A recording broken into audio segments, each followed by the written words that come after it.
बहुत समय पहले की बात है। एक बहुत ही बड़ा और हरा भरा जंगल था। उस जंगल में 3 प्यारी चिड़िया रहती थी, मैना, बुलबुल और चकली। तीनों की गहरी दोस्ती थी। वे हर दिन साथ उड़ती, खेलती और बातें करती। एक दिन तीनों जंगल के एक पेड़ पर बैठी थी और फिर चकली, देखो देखो देखो, वाह, आम कितना बढ़िया और सुंदर लग रहा है। बुलबुल, फल खाओ और गाना गाओ, यही तो है मस्त जीवन। मैना, चलो आज झील के पास बैठकर आराम करते हैं। लेकिन उन्हीं के जंगल में एक चालाक और भूखा सियार भी रहता था। भोलू नाम था उसका। उसे चिड़ियों की हंसी देख बहुत जलन हुई।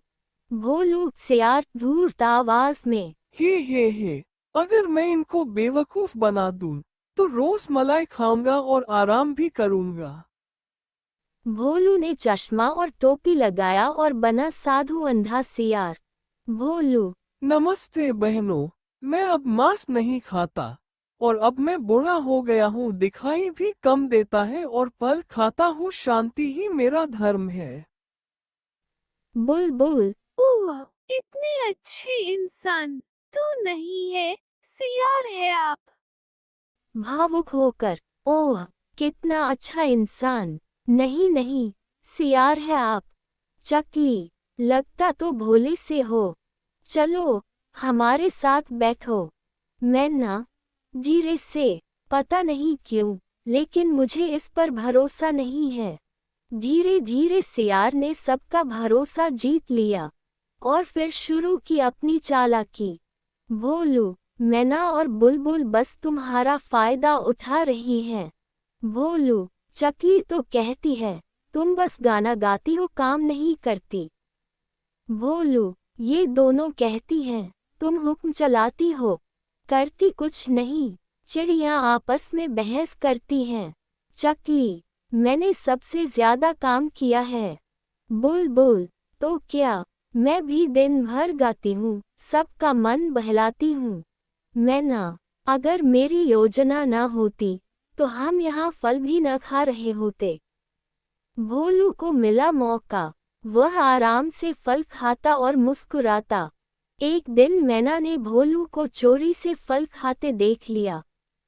मैना गुस्से में, अब समझ में आया, इसने हम सबको आपस में लड़वाया है। तीनों चिड़िया एक साथ, अब मिलेगा इसे मजेदार सबक। सियार फंसता है। तीनों ने मिलकर एक योजना बनाई और भोलू को झूठ बोलकर वहां लेकर गई।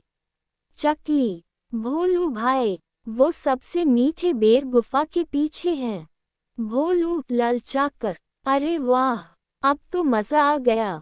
भोलू गुफा के पास गया तो उसके होश उड़ गए। उसमें शेर था। शेर ने दहाड़ लगाए और भोलू भागने लगा। शेर भगा दिया। भोलू जान बचा कर भागते हुए सही जगह पर पहुंच गया। वहां पर तीनों चिड़िया थीं। बुलबुल हंसते हुए, अब गाओ, मैं हूँ मूर्ख सियार। मैना, दूसरों की दोस्ती बिगाड़ना आसान है, पर सच्ची दोस्ती अटूट होती है। चिड़िया फिर दोस्त बनती हैं। तीनों चिड़िया आपस में माफी मांगती हैं, गले लगती हैं और फिर से घोंसले में साथ रहने लगती हैं।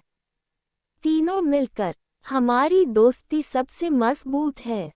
इसलिए बच्चों, याद रखो, सच्ची दोस्ती में भरोसा जरूरी है और चालाक लोगों से सावधान रहना चाहिए। सीख, दोस्ती में शक नहीं, समझदारी होनी चाहिए। अगर आपको कहानी पसंद आए हो तो लाइक करें, शेयर करें और सब्सक्राइब करना न भूलें।